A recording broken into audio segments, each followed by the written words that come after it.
Hello, everyone.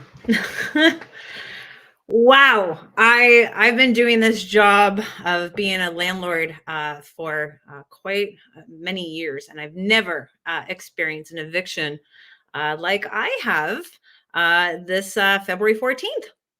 So I wanted to come on because I'm not really good with the typing and the texting. So it's always nice to jump on and connect with everyone in the groups on all social media platforms to kind of give you a firsthand experience of what I have been dealing with. And also bring on a gentleman. Hopefully, he has no issue logging on tonight. But we have David Renn, who is a accidental landlord. So he's going to come on and talk to us about his situation. So we have a bittersweet eviction, and then we have another bittersweet. Unfortunately, it went from sweet to bitter.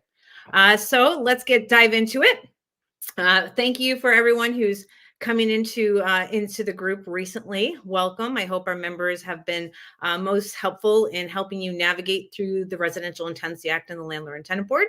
At the same time, just being a friend to you, and hope everyone is being kind to one another. We do have many different people who are experienced and inexperienced, and yes, we all make our mistakes and we can just learn from them. So I really hope that everyone is very gentle with one another, except obviously the tenants. After I put my post of my eviction day picture up, made it public, and everyone from California decided to jump in and say I was a POS and that I should be stepping on Lego and get a brain freeze every time I eat ice cream. So it was I was lovely. It was definitely something that brought a giggle to me. So thank you for that comment. But the reason why it's like I always had this T-shirt. This is something that we do from N4 on the second. Rent is due on the first. Landlords help tenant T-shirt, and then of course we have our eviction day T-shirt. But this is my technically real eviction where we've had a tenant that was inside of our rental unit since 2017. We've never had an issue with her. She's always paid her rent. She was a homeowner. She came with a cosigner. She had 2 children. And honestly, we didn't have any problems with her. And unfortunately, as of February of last year, she stopped paying rent. We said like, hey, just let us know if you can make some payment arrangements. Like, we're here to work with you. And it was really, dead ears. Nothing was happening. No one was communicating back with us. So I know the process. I know how long it's going to take, and in which we started that process. We've had our hearing. The tenant didn't show up for the hearing. We did have the sheriff call us and tell us, hey, the eviction is going to happen on the 14th. But our tenants know that it's the 14th. They just don't know what time. So this tenant had already moved out most of her belongings that morning before the sheriff came. I talked to her cosigner the night before and just said, yes, we have 72 hours to allow you back into the unit. I'm sorry that it had to go this way. But the sheriff is coming tomorrow and the eviction is happening. So that day, after they went away with their first load, I got a call just after the sheriff had came and posted a notice on the door telling us that they are coming back, to get their belongings, and wanted to know what days work for us. And I'm like, you know what, we can do tomorrow at 4:00 if that works for you. She said, let me check with the movers. They came, and she said, I'm also going to have a check in hand for the amount owing. I know. I was like, I'll believe it when I see it. I ain't counting my chickens before they hatch. This is never something where I was able to witness by helping landlords where they got an eviction and then got the full payment of what was owed, not only for the rent, but the cost for the sheriff and for the cost for the last water bill in a certified bank draft check from the cosigner. So my experience, with always having a cosigner to always either A, they're going to help you pay what is owed, or B, they're going to encourage that tenant that they co-signed for to leave the property. I think co-signers are the best. You can also put co-signers with front lobby to hold them accountable as well by making sure that you're reporting the rent and utilities to front lobby, and they can benefit from it as well. But I am like in absolute awe that there's an eviction that happened and that they paid in full, and that the co-sender had apologized for the one truck of belongings that they just didn't take with them in the garbage. And I can't thank them enough for being that responsible tenant that understands that they were using that facility for that length of time and still understands that that debt is still owed at the same time. We did not have to threaten. We didn't have to threaten any collections. We didn't have to threaten their credit. They literally came check in hand. And I want to thank those tenants from the bottom of my heart from doing the right thing and just understanding that even the way that it did go down, this is still, I would consider a quality cosigner. So I want to put that out there to always give you guys the possibility of asking for that cosigner when we do have tenants. We do understand things happen, and people do come into hard times, but at the same time, we are running a business. It's not a charity. A lot of these stuff are that our tenants are in these groups chats, and they're on TikTok calling landlords parasites. Good. I hope they run small landlords out of the housing industry. It's like, well, who do you want to provide housing? I don't think our government is doing it fast enough. I don't think our government has the funds to keep building, managing, maintaining, and subsidizing government housing. We have ourselves in a predicament where we do need the private sector in order to create housing, to maintain it. It's up to our government to put proper programs in place to help subsidize the tenants who are struggling.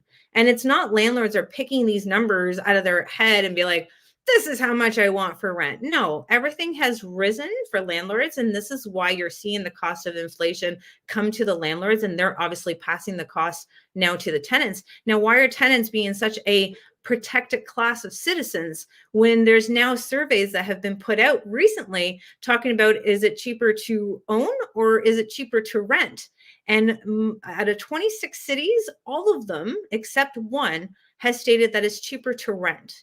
So we need to start making sure that when we are discussing these issues of landlords and tenants, just understand we're not going to be able to get these tenants to completely agree with the landlords because they have been brainwashed, or it's always been that bad landlord situation. All the landlords are bad, and unfortunately we're never going to shake that out of a few tenants that are out there. But we do have really good tenants, just like even for this situation that I went to, where the full amount, including the sheriff and the last water bill, like and the day after the eviction, like it's not even like a week or a couple of months, and they come and pay you. It was the next day. And these are like the good feel stories that I think I have to be the only case in Ontario that this has ever happened. If I'm wrong, please, I want to hear your story. So put it in the comments as well. But we do have a lot of work still ahead to do, because you see what's happening with municipal policies talking about rent evictions. Some municipalities are bringing up water billing back again. And we do have the province, they are making some changes as well. But the landlord and tenant board, they're still struggling. They are getting the hearings now at a 4-month cycle, I'm seeing. But once you go there, it's like a magic 8 ball. You don't know what judgment you're going to get. And you're still waiting that long 30 to 60 day time frame in order to get your order. We don't know why. It shouldn't be that hard to get an order out, especially by email. But this is where we always had that feeling that, based on the mass immigration, based on the lack of supply that we have, is that our government is utilizing the landlord and tenant board to force landlords to be a social agency without compensation. Because there's no reason why it should take more than 30 days to get a piece of paper with their decision on how they're going to rule.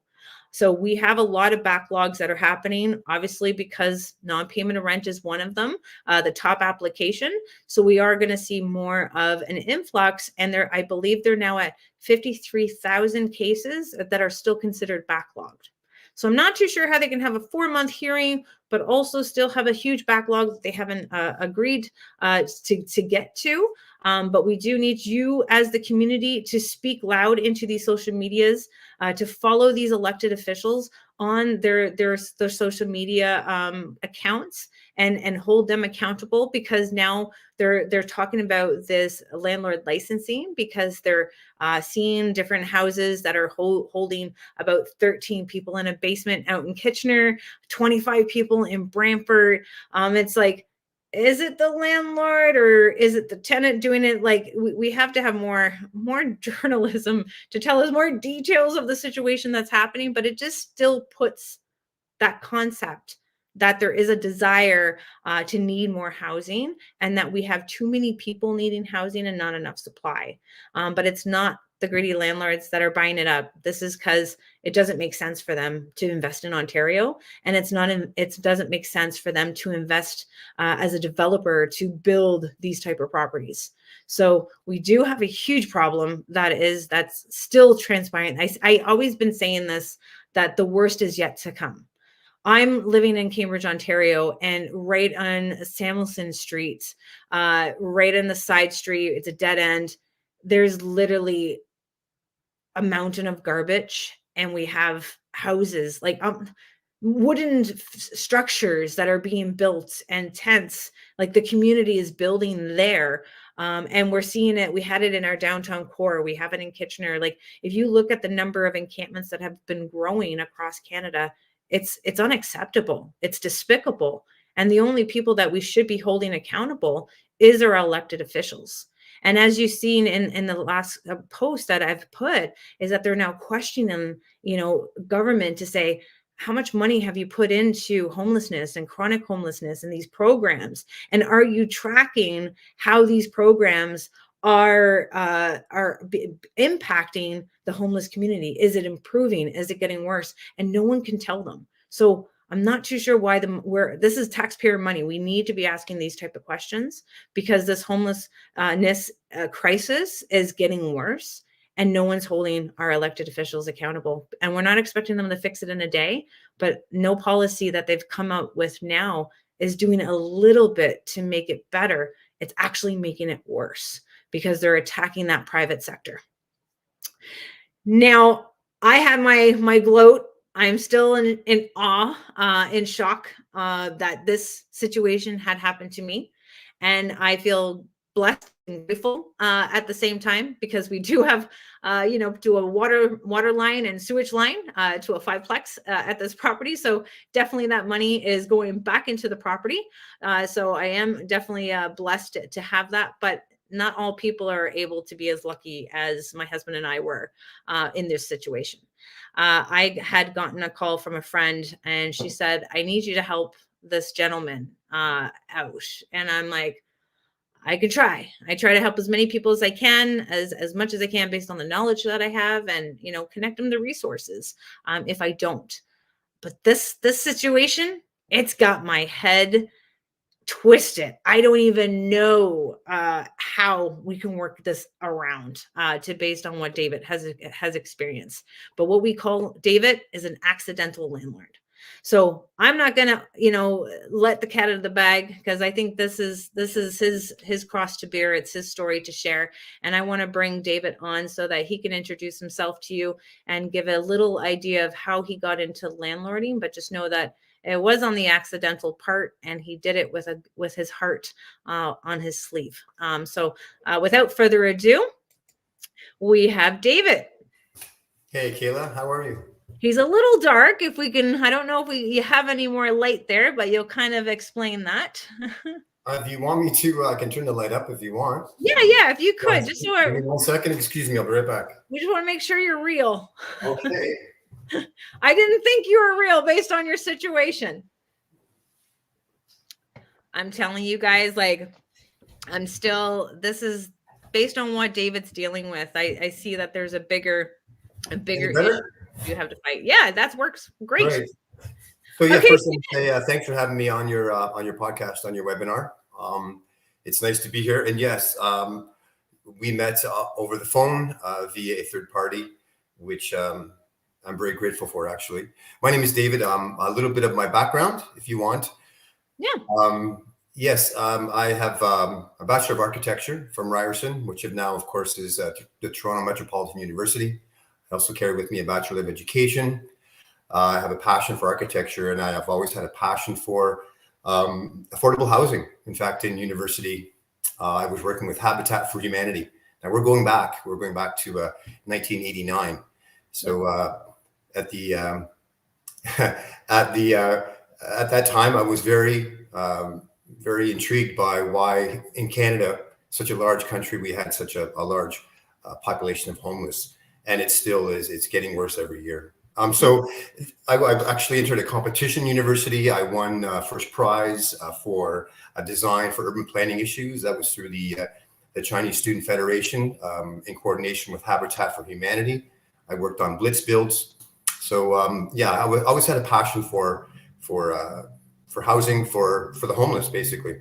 Mm-hmm. Now that's just the backstory and gives you kind of the mindset where I've been in my practice with architecture, as well as I'm a registered interior designer, and I've worked as a construction manager most recently, as you know, working in Nassau, Bahamas, where everybody says, "Oh, must be great. You must be in a hammock and sipping rum all day." That's not the case.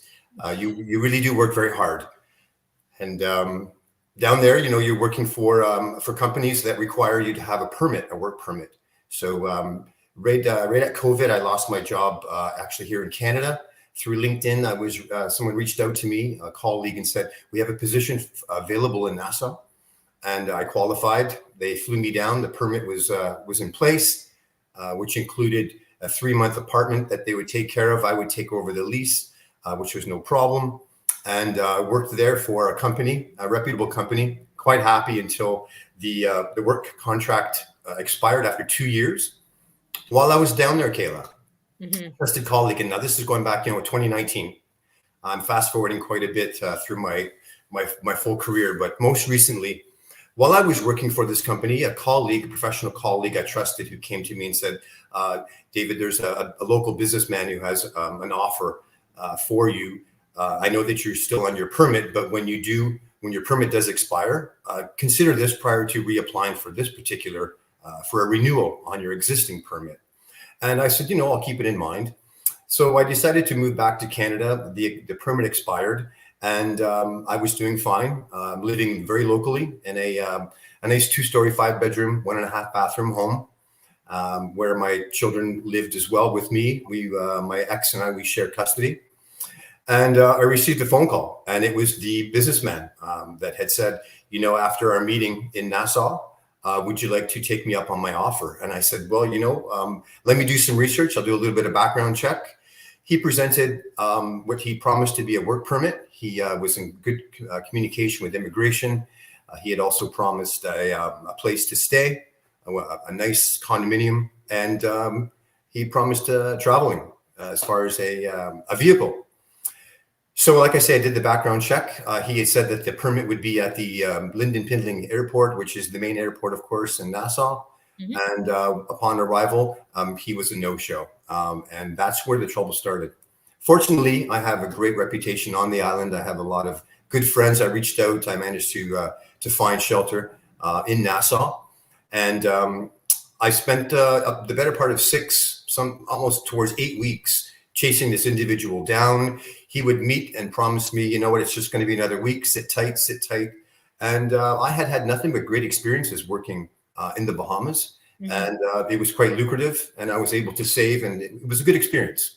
And at my age, it was a nice way to enter, kind of semi-retirement. It was a good pat on the back for a good job well done through the bulk of my career. So you had a job offer that was happening. That's why you decided to look Absolutely. This was care of your house. Now you found this individual. So the tenant that you've had, that you found her when you were shopping where? Yeah. So long story short, I'll say that a few times, and forgive me, Kayla. I'll try to really be brief, but it's a long story. I know it's emotional. I just want to make sure we get your whole details of what you're dealing with out to the folks before they have to go and enjoy their Friday night, because they're probably going to drink for you after this Friday night. Well, thank you. So yes, as you can imagine, things didn't work out. And what happens in Nassau is, if once you pass a 30-day stay, although I did find a little bit of underground work just to float down there, I was much like they do in the States. It's called ICE. I was handcuffed and taken out of my condominium and immediately deported back to Canada. I arrived back in Canada in November of last year. Actually, near You the end rented of out your unit of July of 2023. yes, prior to leaving. Forgive me. Prior to leaving, I was at a giant tiger, a local giant tiger. And again, that's why I mentioned about Habitat for Humanity, working with Indwell, working with companies that are doing affordable housing. And you mentioned I wear my heart on my sleeve. There was a young woman with 3 children. She was on her own and she was looking for a place, very desperate to find shelter. And I couldn't help but overhear. And I thought to myself, you know, you're going down to Nassau. You're going to be staying there for quite a long time. It was promised at least a minimum of 2 years. And I said to her, would you like to check out my house? You're more than welcome to stay there. I won't charge you much. In fact, what it was, the value of the rent, which was at 17 capped, was exactly the value for the mortgage. So there was no profit. 1,700 plus for 5-bedroom, 5-bedroom on that bathroom. You included the utilities, included, and you never knew anything about a landlording. So she suggested to you that she wanted a standard lease. That's right. So upon reviewing the place, she was quite excited. And again, maybe I was naive, for sure. A 5-bedroom house, 1.5 bath. Of course, I'd be excited. Are you kidding me? Very excited. 4 bedrooms. That's right. And keeping in mind with a degree in architecture as well as being an interior designer, this place was really set up nice. Yeah. Beautifully done, beautifully decorated in a nice quiet area. Yeah. And ample space in the backyard, a detached garage where you could park 2 cars, and three cars would easily fit in the driveway. Okay, so now that you come back, you're deported back to Canada. Yes. You're now going. Where did you go right when you got deported back to Canada? Yeah, came back. Actually, it was mid-October. Forgive me, because I know Halloween was spent in Canada. So mid-October, I arrived at Toronto Pearson Airport. My daughter picked me up, and I said, take me to my neighbor Dave. Coincidentally enough, his name is Dave. I stayed for a couple of weeks at Dave's place. And I was always respecting the fact that, this individual is staying in the home. I didn't want to interfere with her privacy, but keeping in mind, there was a verbal agreement. There was a verbal promise. And I said to the tenant, I said, it may not be written down, but can you please promise me, number one, that you'll take care of everything in the home? Don't do any damage. Please leave everything. All of your belongings were still in the home. The home was staged. Perfect. It was you just move right in. Okay. And she said, thank you, David, because we're now staying with my mother just around the corner in her little apartment. And this will open up a lot of space for my children. And it's close to their school. This is a great situation. I said, people helping people. This is what it's about. I'm not making any money off of you, but at the same time, you're taking care of the house, making sure that the furnace is running, the air conditioning is running. You need to take care of it, right? And keep in mind also, too, that I sold my vehicle because it was going to be 2 years. You can't have a vehicle sitting in your driveway for 2 years. And I didn't want to pay the storage. So yes. You came back to David. So you were at David's for a little bit. And I was at David's for a couple of weeks. Now he ran into some issues, health issues. And he said, I've got to tell you've got to move on. And keep in mind, when you reach out to, I don't have, my mom and dad are unavailable. My mother's deceased. My father's in an old age home. Yeah. My sister, she lives way up in Northern Ontario. Yeah. And my brother, he lives in British Columbia. So, you kind of find yourself on your own. And if you call a friend and ask them, hey, can I stay at your place for a few weeks or a month or 2 months? You don't want to be there forever. You don't want to be there forever. And a lot of, you find out who your good friends are, of course. Yeah. But it's a lot to ask of someone, and you can jeopardize your friendship. So I my daughter says, Daddy, you're couch surfing. I guess that's what they call it. And I ended up in Bloomsburg, Ontario. I stayed there for 4 weeks, and until finally it was time to move on. And I found myself homeless. I literally found myself homeless. Now, did you talk to the tenant after you realized that you had to leave David's place? Did you talk to her about her vacating the property?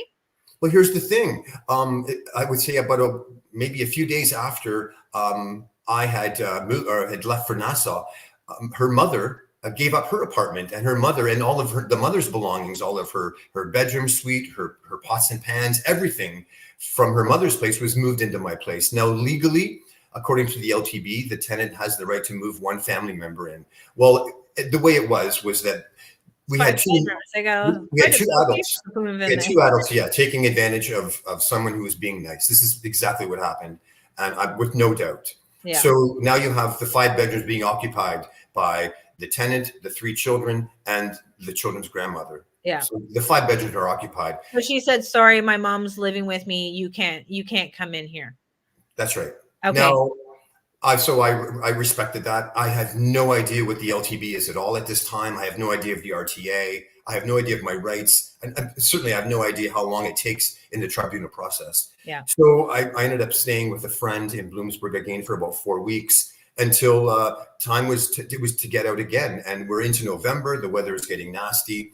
And I ended up traveling to Brantford with my daughter. She said there's a lot of resources in Brantford. And I was accepted on a 7-day maximum stay at a place called Brantford Safe Beds, a fabulous place to stay. I knew I had 7 days to contact and get in touch with the tenant. Mm-hmm. I guess it was a very cold winter day. I knocked on the door and I said, can you please, I've helped you out so much. I was very generous. Can you please honor the promise that you made that I would have at least a room if I came back from Nassau to stay in at least one room? And she said, let me check with my mother. And I said, okay, check with your mother. Turns out she said, yes, I will consent that you can come on in, use the room, and until you get back on your feet, and everything will be honky-dory, so to speak. So I was allowed into the residence, and it's a weird feeling to be allowed into your primary residence. And this is when I noticed that everything had been really switched around quite a bit. There was quite a bit of damage to the furniture, the carpets. The walls had been painted really terrible colors. There was an aroma of obviously cannabis throughout the entire house, a very thick smell. The children were being exposed to a lot of the fumes. I opened up the garage to get my daughter's winter tires, and all of my belongings were just thrown and strewn all over the garage. A lot of damage to my personal belongings. I believe they call it mischief. So that was disheartening. But again, Kayla, I can't stress enough. I was in the position. When they let you in, you were in there for how long? I was in there. We were approaching 3 weeks. I know that it was 2.5 weeks. And I was just being very, very quiet, looking for something local, looking for some work locally. And I had even suggested to the tenant, you know what? My biggest concern is that this house is going to go into arrears. The payments will go into arrears, because this is what happened in Nassau. Once I was there, within a week, the tenant had broken all communication. She blocked my number. I was blocked on Messenger. I was completely alienated. So I had no way of communicating. And she ended up being 3 months in arrears on her rent. While I was down.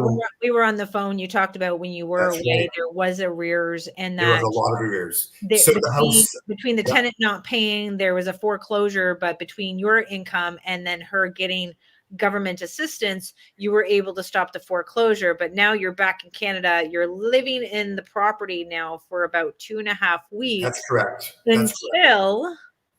Until I guess the tenant had enough and figured, you know what, I'll make a footnote. The very first night I arrived, all of them laughed at me and said, David, make yourself at home. And they had a good chuckle over that.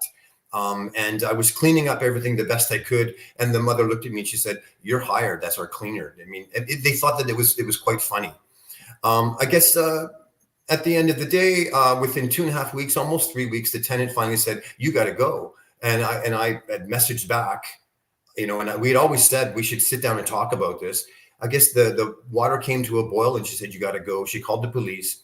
And prior to the police arriving, forgive me, she didn't call the police. After I messaged her back saying, we need to sit down and talk, it's not that easy, she ran up the stairs and kicked in the bedroom door. She began to choke me. She pushed me down onto the bed. She smashed my glasses. These are just readers. She smashed my prescription glasses as well as my laptop. It was quite traumatic, quite an experience. I had been in communication during the 2.5 weeks with the Ontario Provincial Police, letting them know the whole situation. And they said, that's a very good idea. We're glad that you called us. We're really happy that we're abreast of the situation. Any officer going to the residence will know the situation. Well, that evening, that turned out not to be the case. The police officers, in their opinion, they said, no, David, we're going to remove you from this house and we're going to take you back to the facility in Brantford. And that's because she was able to show them a lease showing that she has a valid lease from July of 2023 to July of 2024. That's correct.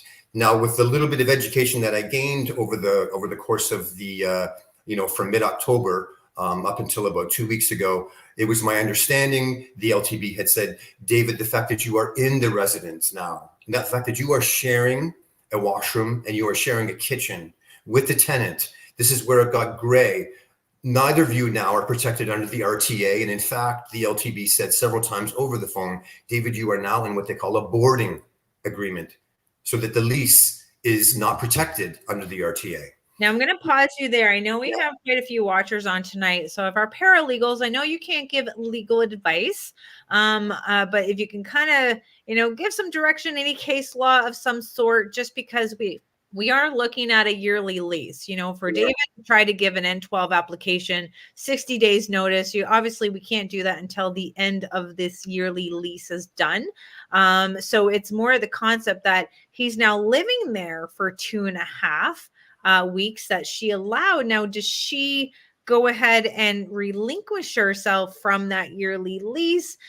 Does this now override the yearly lease now that David was living in there? Like, this is that concept. But again, at the same time, we have to put ourselves on the devil advocate. Like, if I, renting a unit out and I just convince my tenants to let me in and get into the house too, then I can potentially break that lease, right? So we always want to kind of put that into concept. So if we have it now, or we can have it later on in this video, David, we'll make sure that we connect you with that type of, because that is a good question, because you lived there for 2.5 and you became a roommate, and not only that, but you're the damn owner of the house. How can the police come and remove you and bring you back to a shelter when you're the homeowner who's paying the utilities to this home? That's correct. Yes. And I was quite surprised, but I mean, when you're in that position, you're in a state of trauma. I mean, granted, the individual is quite a big individual. There's a lot of power there. Yeah. And in a state of really bad anger, I called the police. And so one officer on my call showed up, and the officer that she reached out to showed up. And like I say, and like you mentioned, I was removed from my own residence. Now, my understanding was that unconsensual entry into the home, which I had no agenda. I was just trying to avoid being on the street. And I wanted to say, look, you had promised me, number one, to take care of the place, all my belongings, and that you would reserve one room when I come back from Nassau, whether it be visiting family, whether it be an extended stay for a month. A lot of times you have to come back to Canada, spend 30 days and then go back. Sometimes a work permit might be in delay. So all of these ambiguities would be resolved by at least allowing me to stay in my own home and move on from there. Now, a yearly lease is only there to technically protect the tenants, is what it boils down to be. That's right?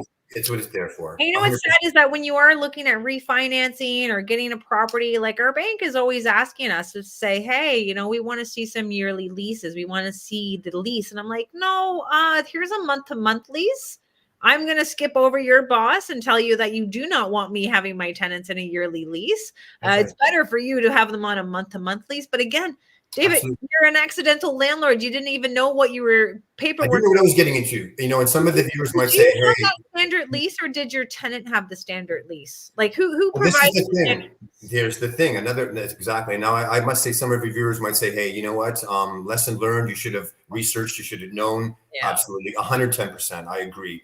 And I will never ever lease. I'll never lease out my property. I won't even board it. But if your viewers are wondering, should I lease my place out to get a guaranteed signed 1 year, or do I put up with the month by month? I would advise put up with the month by month, because with the month by month boarding, neither of you fall under the protection of the RTA, and the RTA is what protects the landlord, protects the tenant. Forgive me. The month to month, you're still protected by the RTA. You just can gain access back to your property. Yes, you can. Absolutely. Based on the N12, but it's still a 30 to 60 days. The tenants can still hire, the tenants can still, fight that 60 days notice. You'll still have to go to landlord and tenant board, and you still have to have a paralegal. That's right. And let's discuss another thing. I mean, when someone is so generous and it puts the tenant in a position where they can actually save their income, and they're actually saving, their children are being housed, they're in a good location. One would think that, hey, when the landlord fell under some rough times, there was more than enough space. I even offered to say, if I can stay here for an extended time, I'll take care of the mortgage. You won't have to pay a single thing. You don't just stay here. It just keeps me off the street. And this was kind of tossed around. And they said, well, what if you sell? What if you sell the house? And this is when I understood that if I sell, that's called, I believe, cash for keys. So if I was to put the house for sale, I would still have to buy them out of the rest of the lease. Now, like I say, I'm not educated on. And you're still homeless, though. If you still sell the house, you got cash for keys, you're buying them out, you're still homeless. You're probably not going. When did you buy this house, David? I bought this house in 2013. So you got 2013. You're probably not going to be able to sell it and then be able to pick up something like that in this market, even in the area that it is. You have someone that was able to pull on your heartstrings. They took over. They were able to educate you on the standard lease. She obviously lied about her income, where she said she was working, but she was. Yeah, she said she was working. That's right, Kayla. She said, I'm working full time. You know what? I'm working full time, and I was, again, naive. I didn't do a background check. I didn't call her employer, which I should have. And accidental landlord for sure, 100%. And I now looking back, and I've heard from neighbors that this individual has been removed from other places as well. She's rented and been kicked out, rented and then been kicked out. And now, David, like, with what has happened to you being the accidental landlord, not being able to take over possession just because of that fixed term within your lease, because right now you still might be able to have some opportunities based on inspections. And my advice to you here, based on what's happening, and I know your money is tight and not being able to get yourself fully represented by a paralegal, but you do have that option of getting, educated within the group in order to figure out, where there is a potential eviction, because you may not be able to get that N12. Like, you might be able to, because you were living there for a year and a half, but I don't know that. You raised a good point. I mean, you raised a good point. She damaged all your stuff. She obviously paid it without your permission. But again, we're not working with that lease. That the only thing I can throw out there, I agree, Kayla. The only thing that I can throw out there to any paralegal individuals that are listening is, with the assault, there is an assault charge. And I understand with this assault charge and 2 charges of mischief, not to mention all the damage to my personal. That's your Hail Mary, buddy. That's your. It's intense too. What I've been thinking of, and I'd like to give a shout out to a fabulous group of individuals called Our Places. They're located in Brantford, and they specialize in transitioning people, whether it be from off of the street into affordable housing, or from a very small place or a bad neighborhood into something more conducive. Again, Our Places Transition Center in Brantford.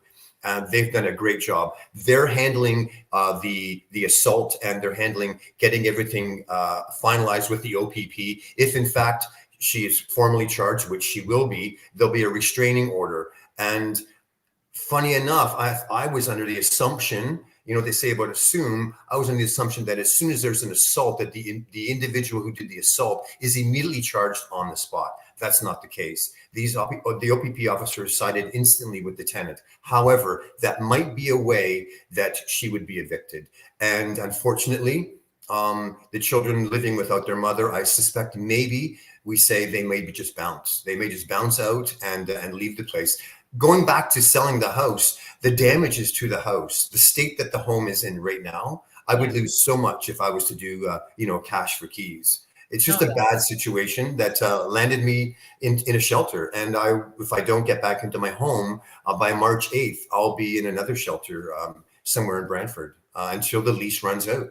And this is the thing, like, even just to have any application process being brought through, if it's an N5 or an N12 for that matter, we're seeing those lengthy delays not impacting you. And obviously it's impacting this mother and her children, even though she's not doing, the right thing by, hey, David gave us a chance. Let's try to word it back to him.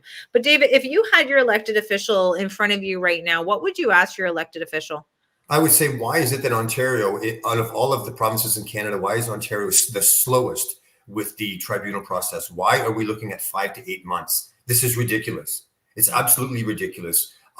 Backlog or no backlog, this process needs to be expedited much quicker. 60 days, 2 months, but this 5 months to 8 months, I suspect, I'm not a professional in the housing industry whatsoever, except of course, designing a building.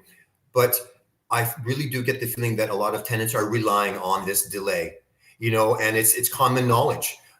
what the heck? You actually had a lease. You had a signed lease. It's really difficult to get them out of there. That's kind of the buzz conversation.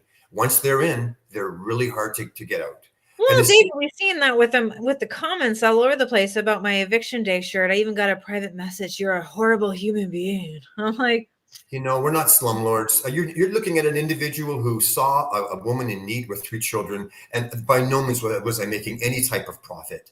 And, yeah. and I know that in designing and in architecture, a house shouldn't sit a long time without a user. It needs the windows open, needs fresh air. You need the AC systems to work. You need your heating to go on and off regularly. Some may say, well, David, you could have got the automated systems. Sure, I could have.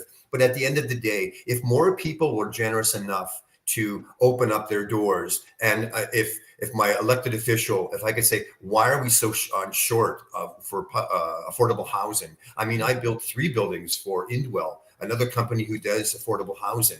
I built Dogwood Suites in Simcoe, and I saw people transition from the street into the units that we were designing and building. It was a really good thing that we were doing, and I extended that personally to an individual who needed to get off the street. And now I'm facing the same dilemma. I can't get back into my primary residence. And because the tribunal process takes so long. It's the process of the board, but it's also policies. When we have a fixed lease that seems like it cannot be broken, no matter what circumstances have changed for you, what hardships that you've been put through. When you go ahead and you want to sell the property, you want to move into the property, you now can potentially go to the landlord and tenant board and ask for an expedited hearing. But again, you've got to have jurisdiction to be able to serve that N12 application. But if it shows that you can't serve it because that year is not up, how are you supposed to ask for an expedited hearing in this matter? This is why the whole policies and the landlord and tenant board and the Residential Tenancy Act, everything needs to be overhauled. And some people have been asking me, Kayla, let's do a protest. Hey, let's do the court. We've seen our landlords in court. They lost. Now they have the Crown's lawyer fees that they have to pay for. We see protests that not every landlord shows up for these protests because either they're not dealing with a professional tenant, it's not a matter to them right now, or it does matter to them, but unfortunately they can't be in the limelight. They can't have their face presented to a protest or protesting the government because they do have different projects on the go, or it can impact their current employment. So a lot of people are very shy with that. I've had people say, hey, Kayla, I want to pay for your marketing to get this into the newspaper, but it cannot come from me. Like, I have a lot of projects on the go. Like, I don't want you to be making me a face to this, but I do want to continue to help you because people are afraid of what would happen. Just like I took part in a letter about fire safety in the Cambridge Times, and it got posted at 1:00 in the afternoon. And at 5:00 in the evening, we got the fire department telling me to give them a call, but they didn't say that they were the fire department when they told me to call them back. And then I called them back and they're like, we're calling for your routine inspection on your 5-plex. I'm like, my 5-plex, individually metered, no shared hallways, no shared laundry room. Like, I've owned this property for 14 years, but that's because you're coming out and you're trying to be vocal about what this industry is all about. We've always talked about, how landlords are the backbone of our industry. We do, we're providing housing, we're maintaining it, but we're also getting companies and tradesmen to come and work on our properties. We're providing employment. So when you see different comments about, oh, landlords, get a job, what are you doing to this economy? You're not doing nothing for this economy. Like, we do provide quite a bit. Unfortunately, we're not being respected as a business, but more just as an investment. And many people know that a lot of people are not making the money on their investments when they first buy, or as those expenses creep up based on inflation. Our property taxes, look what Toronto's doing for property taxes. Our property taxes in the KWC area are increasing. Our water bills are just went up. My property taxes went up by $200. That's right. Absolutely. And then we have our tenants protected. And that's why they've done that survey where it's like, this is the area in which There's only one city out of 26 that it makes sense for people to rent versus being an homeowner. And a lot of our tenants out there, if you're watching this, they always think that our landlords are hoarding these properties, and then if we didn't hoard these properties, that they would be cheaper for them to buy. And it's like, no, you still need good credit, you still need a good job, and you still need to have a down payment, and you need to be able to fork up the cost of closing and your lawyers. Like, it's not as easy as it is to be a homeowner, but for some reason they think it is, but they're just putting the blame on the landlords, unfortunately, because that's what our elected officials, I think, want. They want a war between landlords and tenants, so tenants don't put their frustrations to our elected officials. And landlords are willing and capable of doing the job, and we don't mind doing it. You have people like lifelong landlords like myself to take pride in providing great services to our tenants and make sure that we do it right. But then we have people like yourself, David, who is accidental, or good ones that just get stuck between these professional tenants. If I can add right there, Kayla, I know a little bit about some of the jargon, or the verbiage, if you will, the nomenclature of some law, and the word reasonable is a big word. Is it reasonable to see the situation and say, David was not, this was a reasonable amount of money to represent almost charity. Nobody's making a profit. There was no profit whatsoever. Was it reasonable?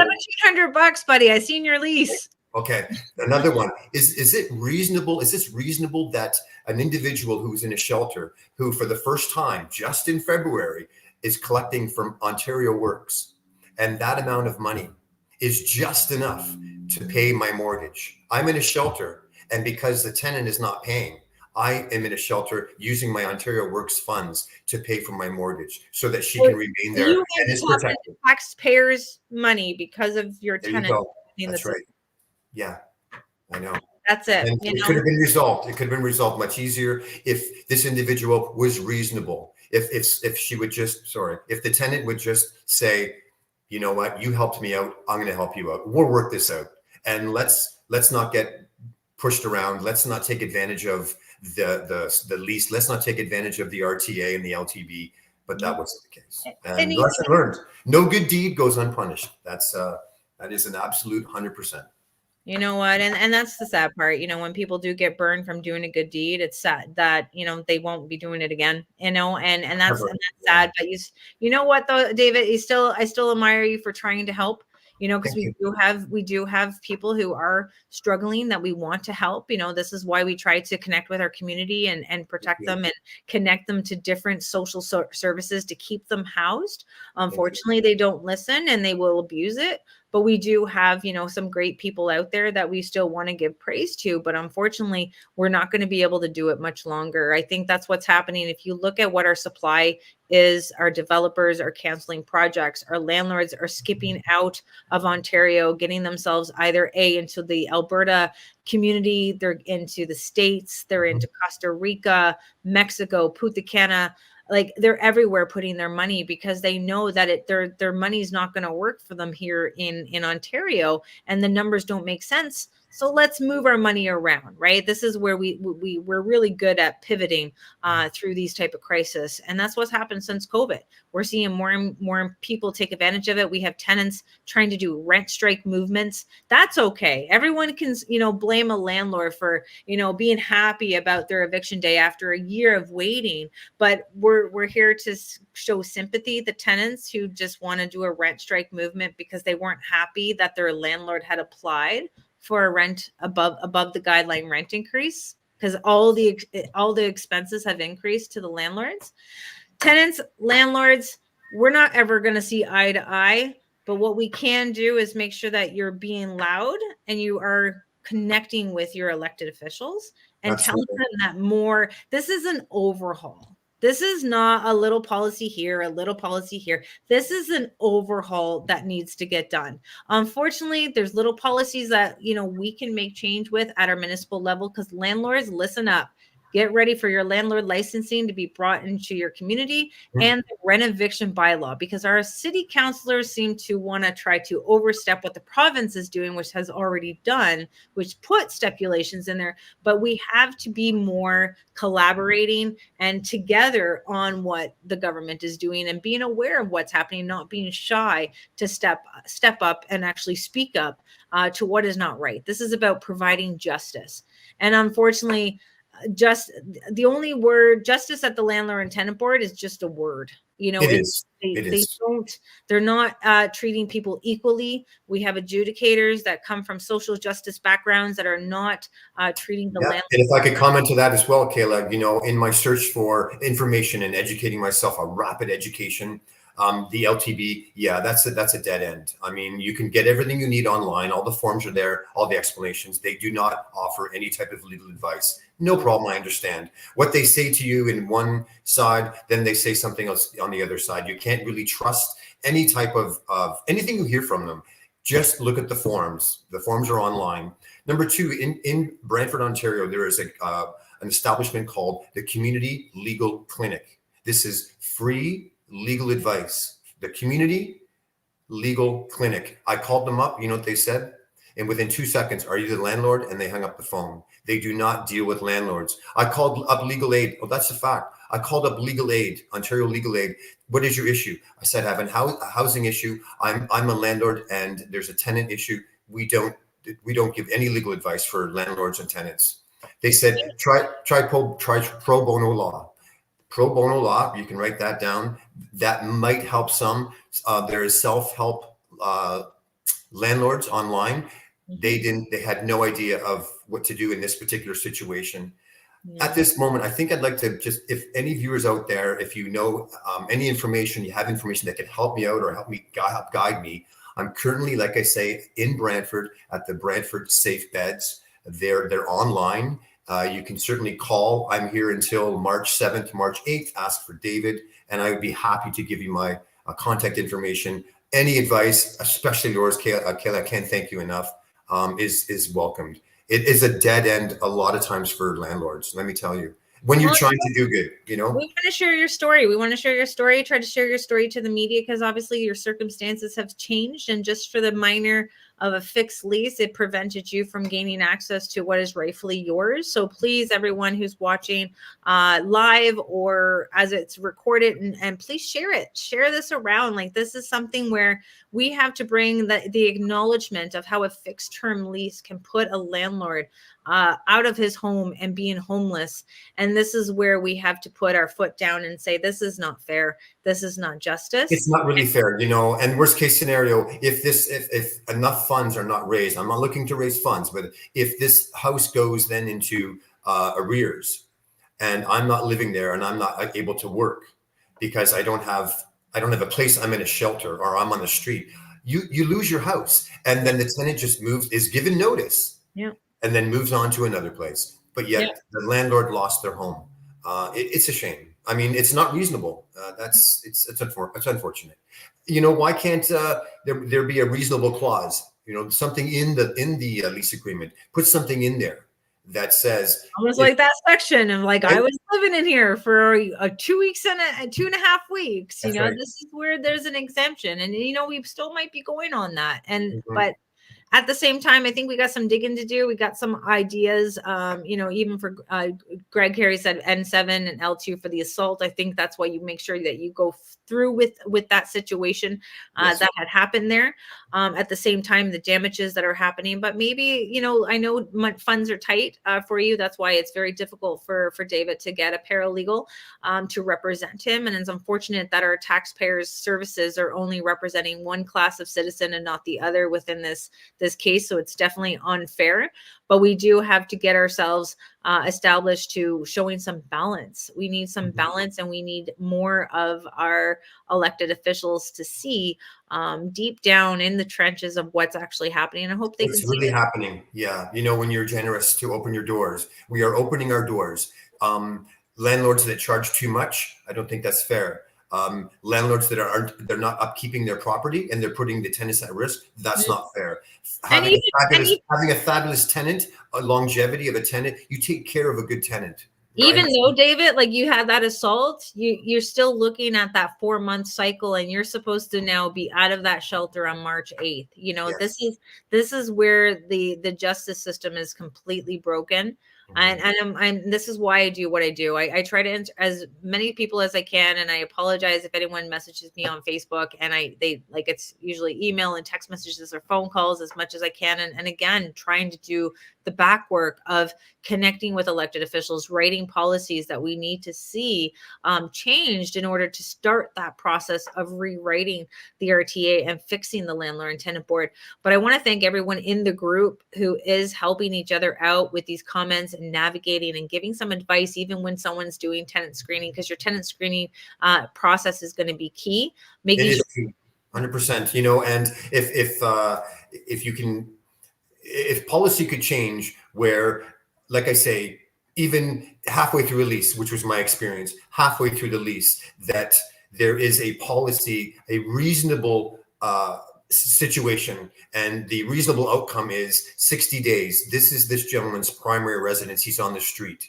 This is, you know what, the proverbial what hit the fan. Okay, fine, but it's his home, and yeah. he is now paying the mortgage. Anybody would think, given 60 days, move on. Even 90 days, move on. But this 5 to 8 months is ridiculous. That's not. It's unreasonable.